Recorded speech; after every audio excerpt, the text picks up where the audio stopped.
Hello అండి. నమస్తే. నమస్తే. గుడ్ మార్నింగ్ అందరికీ.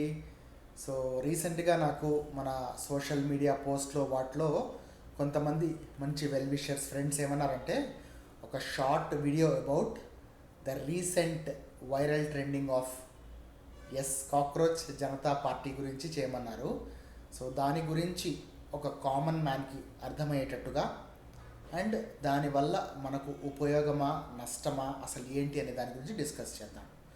సో అందరికీ తెలిసిందే, చాలా మటుకు ఇన్ఫర్మేషన్ మనకు సోషల్ మీడియాలో వికీపీడియాలో ఉంది.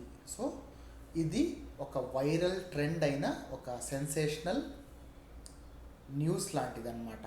సో బేసికల్లీ సూర్యకాంత్ గారు అనే చీఫ్ జస్టిస్ ఆఫ్ ఇండియా ఏదో సందర్భంలో దేశ యువత కాక్రోచెస్, పరాన్నజీవులు, పారసైట్స్ అన్నట్టు ఎలాంటి ఉద్యోగం సద్యోగం లేకుండా ఒక ఆర్టీఐ యాక్టివిటీస్ లాగా దీంట్లో ఆ పార్టీలో పోయి చేస్తున్నారు, వాళ్ళకు ఒక దిశానిర్దేశం లేదు అన్నట్టు ఒక మాట అన్నారు. అది ఖచ్చితంగా ఆయన ఏ ఉద్దేశంతో అన్నా కూడా it is hurting the sentiments of the youth. So కావాలని ఎవరు అన్ఎంప్లాయిడ్ అవ్వరు కదా, సరైన అవకాశాలు లేక, చదివిన చదువుకు తగ్గట్టుగా ఉద్యోగ అవకాశాలు లేక లేదా గుర్తింపు లేక ఉన్నారు. సో దీనికి అభిజిత్ అనే ఆయన సెటైరికల్గా స్టార్ట్ చేసిన ఇది పార్టీ. సో ఇది ఇంకా ఎలక్షన్ కమిషన్లో రిజిస్టర్ కాలేదు. సో కానీ విపరీతమైన ట్రెండ్, అంటే జనాల్లో యువతలో ఎంత కోపం, ఎంత అగ్రెషన్ ఉందో చూడండి. భారతీయ జనతా పార్టీ ప్రపంచంలోనే లార్జెస్ట్ పార్టీ అన్నట్టు ఉంది. దానికి ఉండే ఇన్స్టాగ్రామ్ ఇన్ఫ్లుయెన్సర్స్ కంటే, ఫాలోవర్స్ కంటే డబల్గా ఉన్నారు. దీనికి ఎంత ఫాస్ట్గా అవుతుంది, చాలామంది సపోర్ట్ చేస్తున్నారు. మరి దీని గురించి మీరు కరెక్టా కాదా అంటే రెండు బేసిక్ విషయాలు చెప్తానండి.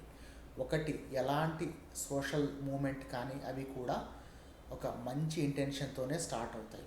కానీ కొంత దూరం పోయాక ఎప్పుడు కూడా అది లీడ్ చేస్తున్న టాప్ లీడర్స్ కావచ్చు, మిగతా వాళ్ళల్లో స్వార్థపూరిత నిర్ణయాల వల్ల, లేదా ఒక పార్టీ వారిని కొనేయడం వల్ల, లేదా భయం వల్ల, వాళ్ళ ఫ్యామిలీ మెంబర్స్కి ఏమన్నా జరుగుతుందనే భయంతోనో పక్కదారి పడుతుంది. అలా కాకుండా చూసుకోవాలి.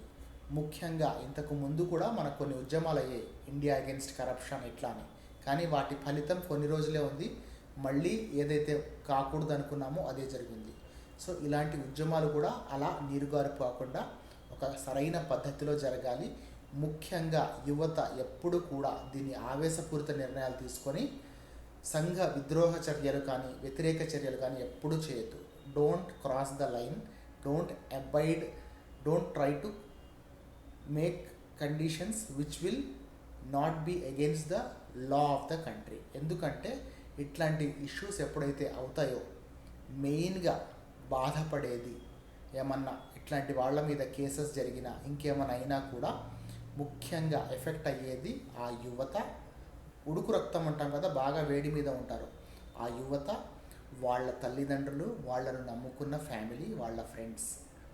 మిగతా వాళ్ళు ఎవరైతే ఉన్నారో కొన్ని రోజుల ఉద్యమం ఉంటుంది, మళ్ళీ ఏదో పార్టీ వాళ్ళని కొనేసుకోవచ్చు, మారిపోవచ్చు కావచ్చు. కానీ లైఫ్ లాంగ్ వీళ్ళ మీద కేసెస్ ఉండడం, ఎఫ్ఐఆర్ రిజిస్టర్ అయిన, సంఘ విద్రోహ చర్యలు, దేశ వ్యతిరేక చర్యలు చేస్తున్నారు అనే స్టాంపు పడింది అనుకోండి, చాలా ప్రాబ్లం అవుతుంది. వాడు మళ్ళీ ఉద్యోగ అవకాశాల కోసం అబ్రాడ్ వెళ్ళాలన్నా, బయటికి వెళ్ళాలన్నా పాస్పోర్ట్ రాకపోవడం, రకరకాల గవర్నమెంట్ నుంచి ఆంక్షలు ఉంటాయి.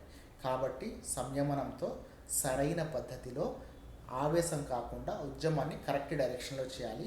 ఎట్టి పరిస్థితుల్లో any activity which is against the law of the nation చేయొద్దు. మీ ఉద్దేశం మంచిదైతే ఫైట్ ఫర్ యువర్ రైట్. మనకు మంచి ఉన్నాయి. మనకు ఉన్న అతి గొప్ప ఆయుధం ఏంటి అంటే కాన్స్టిట్యూషన్, రాజ్యాంగం.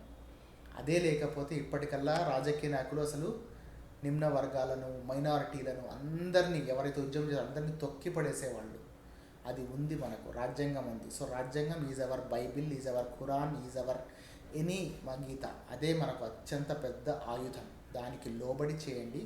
ఐపీసీ మనకు చట్ట ప్రకారంగా ఎలాంటి తప్పు చేయకుండా చూడండి, కంటిన్యూ చేయండి. రిసోర్సెస్, ఇప్పుడు ఇరాన్ అమెరికా యుద్ధంలో ఎవరు గెలిచారు? ఖచ్చితంగా ఇరానే గెలిచింది, ఎవరు ఒప్పుకోకపోయినా. ఎందుకంటే అమెరికా అంత శక్తివంతమైన దేశమైనా కూడా రిసోర్సెస్ అన్నీ నాశనం అయిపోయినాయి. సో అలా అది కాకుండా చూసుకోవాలి. లాంగ్గా ఉండాలి, స్ట్రాటజిక్గా ఉండాలి.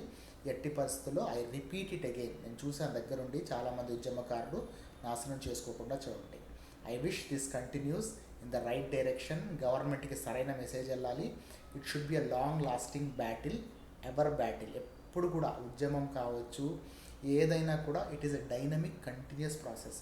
ఉద్యమం అంటే చొక్కాలు చింపుకొని రైళ్లు బస్సులు పగలగొట్టడం కాదు. మీరు ఏదైతే ఉద్యోగం చేస్తున్నారో ఆ ఉద్యోగంలో కావచ్చు, ఉద్యోగం లేదే నిరుద్యోగ యువతని ఉద్దేశిస్తూ అన్నారు, వాళ్ళైనా ఎక్కడైనా వాళ్లకు అన్యాయం జరుగుతుంది అంటే చట్టపరంగా కరెక్ట్గా మీరు చేయాలి. సో అప్పుడు మాత్రమే ఉద్యమం ఉంటుంది.